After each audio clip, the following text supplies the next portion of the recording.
दर्शकों नमस्कार। Hope all is good.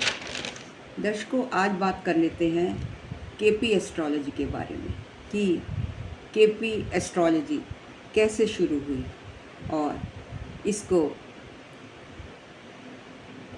इसका वरदान मतलब केपी एस्ट्रोलॉजी को इनिशिएट करने वाले कौन थे।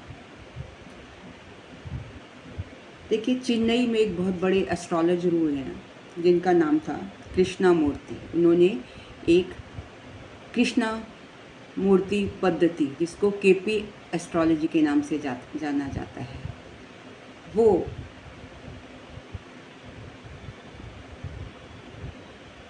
हमारे ज्योतिष के ज्ञान में एक उन्होंने वैल्यू एडिशन की। देखिए, कोई भी पद्धति हो, चाहे वो जर्मनी की हो, चाहे वो पराशर के नियम हो, चाहे वो केपी एस्ट्रोलॉजी हो, सभी हमारे लिए इम्पॉर्टेंट है और सबका ही सेम रिज़ल्ट आता है, सिर्फ प्रेडिक्शन का ढंग अलग है। देखिए, जो पराशरी एस्ट्रोलॉजी हम करते हैं, उसमें हम प्लैनेट्स, हाउसेस, राशियाँ, उनके एस्पेक्ट, इन सबको देखते हैं और कब कोई इवेंट होगा वो हमें दशा बताती है। प्लैनेट के सिग्निफिकेशंस, कारक तत्व, ये सब इम्पॉर्टेंट है। इसी तरीके से केपी एस्ट्रोलॉजी में भी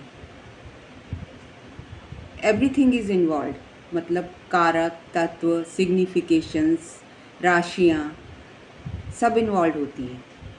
लेकिन यहाँ पर जो रिज़ल्ट देता है वो कौन है? नक्षत्र बेस्ड रिज़ल्ट होता है। मतलब किसी भी प्लैनेट का रिज़ल्ट उसका नक्षत्र, सर्वप्रथम उसका रिज़ल्ट नक्षत्र देता है। सिर्फ इतना सा डिफरेंस। और वहाँ पर जब कंफर्मेशन कौन करता है? दशा और ट्रांजिट। यहाँ पर कंफर्मेशन कौन करता है? कस्पल सबलॉर्ड, जिसके बारे में हम आगे पढ़ेंगे कि कस्पल सबलॉर्ड होता क्या है। देखिए, ये कहा जाता है कि पृथ्वी गोल है और अगर गोल पृथ्वी के हिसाब से हम उसको 12 भागों में बांटें तो इक्वल डिविजन्स होते हैं। हर घर 30 डिग्री का आता है और एक 360 डिग्री का सर्कल पूरा हो जाता है। लेकिन ऐसा ग्रेजुअली साइंटिस्ट ने खोज करी और बताया कि ये जो है पृथ्वी हमारी किनारों से चपटी है, इलिप्टिकल है, और इलिप्टिकल होने के कारण वो जो अनइक्वल डिवीज़न ऑफ हाउसेस होती है वो कस्प कहलाते हैं या भावा कहलाते हैं। और इसको हम केपी कुंडली या चलित कुंडली भी बोलते हैं। इसमें अनइक्वल भावा होते हैं, मिस भी होती हैं, क्योंकि जो इलिप्टिकल होने की वजह से हाउस की जो प्लेसमेंट है वो आइदर एक्सटेंड हो जाती है या पीछे हो जाती है। और इन भावा को हम कस्प भी कहते हैं। तो टोटल कुंडली में जैसे पराशरी में 12 भाव होते हैं, इसमें 12 कस्प होते हैं। ये भाव कस्प कहलाते हैं या भाव कहलाते हैं।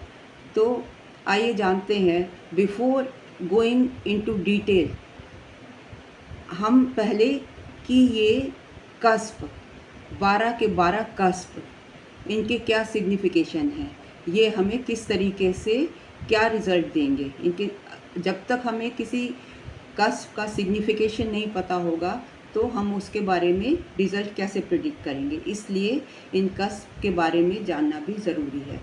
तो बात करते हैं फर्स्ट कस्प की। फर्स्ट कस्प मीन्स ये पूर्णतः आपको खुद को दर्शाता है। सेल्फ को दर्शाता है, मतलब आपकी पर्सनैलिटी कैसी है, आपका एटीट्यूड कैसा है, आपकी हेल्थ कैसी होगी, आपका अपीयरेंस कैसा होगा, आपकी थिंकिंग कैसी होगी। तो मेनली ये आपकी हेल्थ के बारे में बताता है। तो ये सब जब भी हमें कोई बात हेल्थ के बारे में जाननी होगी तो हम किसको देखेंगे? फर्स्ट कस्प को देखेंगे, लेकिन कैसे देखेंगे ये मैं आपको फर्दर वीडियोस में बताऊंगी। सेकंड कस्प किसका है? फूड का है, हमारे भोजन का है कि हम क्या मतलब कैसा भोजन सात्विक खाते हैं, तामसिक खाएंगे या रॉयल राजसिक भोजन खाएंगे, या हमारी स्पीच कैसी होगी, हमारी फैमिली कैसी होगी, ये सब हमारे पास एसेट्स होंगे, हमारी वेल्थ कैसी होगी, ये सब हमें सेकंड कस्प बताएगा। ये हम सेकंड कस्प से देखेंगे। मतलब धन दौलत पैसा परिवार के बारे में जब भी हमको जानना होगा तो हम सेकंड कस्प को एनालाइज करेंगे। बात कर लेते हैं थर्ड कस्प की। तीसरा कस्प क्या है? तीसरा कस्प हमारी एफर्ट्स को दर्शाता है। मतलब तीसरा भाव हमारे बहन भाइयों को, हमारी एफर्ट्स को, हमारी कम्युनिकेशन को और हमारे बातचीत करने के तरीके को दर्शाता है। तो जब भी हमें इनसे रिलेटेड कुछ भी जानना है तो हम थर्ड कस्प को फुली एनालाइज करेंगे। अब बात कर लेते हैं चौथे घर की। चौथे घर में जो केपी एस्ट्रोलॉजी में जो चौथा घर है वो बेसिकली पराशरी में इसको हम निवास स्थान बोलते हैं, जो जहाँ पर मतलब ये हमारा डोमेस्टिक पीस और जो व्हीकल्स ये सब दर्शाता है। लेकिन केपी एस्ट्रोलॉजी में फोर्थ हाउस आपकी स्टडी, आपकी विद्या को भी दर्शाता है। Fifth cusp is of learning, romance, good health, creative activities and orientation, and it also tells us about the sports activity. Now coming to sixth cusp of the Kundli in KP astrology. Sixth cusp shows our daily routine, exercise, dieting on regular basis, gym activities, seva. Then it is also associated with कर्ज, diseases, etc. etc. And seventh house, which is called seventh cusp, it is of your spouse and partner, and it shows everything related to opposite sex, your partner, your business. Eighth house or eighth cusp, we call it cusp in KP astrology. It shows पीड़ा, trouble and extremism. मतलब हर चीज़ में एक्सट्रीमिटिज्म दिखाएगा कि मतलब extreme होगा, कोई भी चीज़ बीच में नहीं होती है, एक्सट्रीम पर। Excess of everything, research, then astrology, occult science, tantra mantra, heredity, inheritance, not heredity, inherited things. All these things are known by the eighth cusp, hidden things.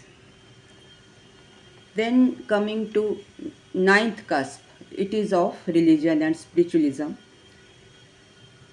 and if we want to see ideals of a person, principles of a person, then we'll look for the ninth cusp.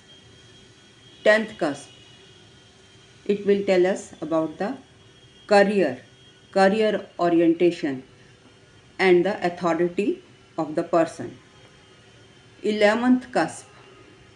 11th cusp will tell you about your desires, your mm, uh, abilities,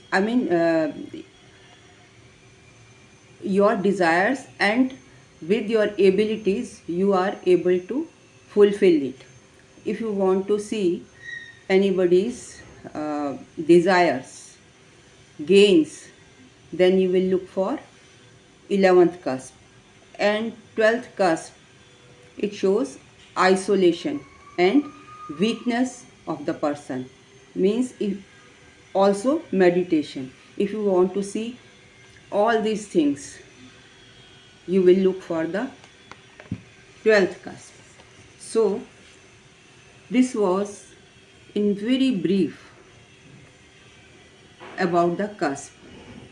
Mainly whatever we look for different houses in Parashari, almost for similar things we look for these houses which are called cusp, except the fourth house which shows our our Vidya house, our studies. So this was something before going to calculate how we calculate the results, how we look for the prediction. These are few things necessary to know beforehand. So if you like my video, kindly like, comment, share and subscribe. Thank you very much for watching me so patiently. In case you want to learn more कि कैसे prediction की जाती है, ये तो अभी आपने जाना कि इट इज़ अ नक्षत्र बेस्ड प्रिडिक्शन, और कस्पल सबलॉर्ड, दो चीज़ें इसमें मेन इम्पॉर्टेंट होती हैं. जैसे उसमें प्लैनेट और दशा होता है पराशरी में, इसमें नक्षत्र लॉर्ड, प्लैनेट नक्षत्र लॉर्ड एंड कस्पल सबलॉर्ड, जो कि हमें प्रॉमिस देता है, और नक्षत्र लॉर्ड हमें रिजल्ट देता है. तो जुड़े रहिए मेरे साथ आगे प्रिडिक्शन जानने के लिए, how we will predict through all these things.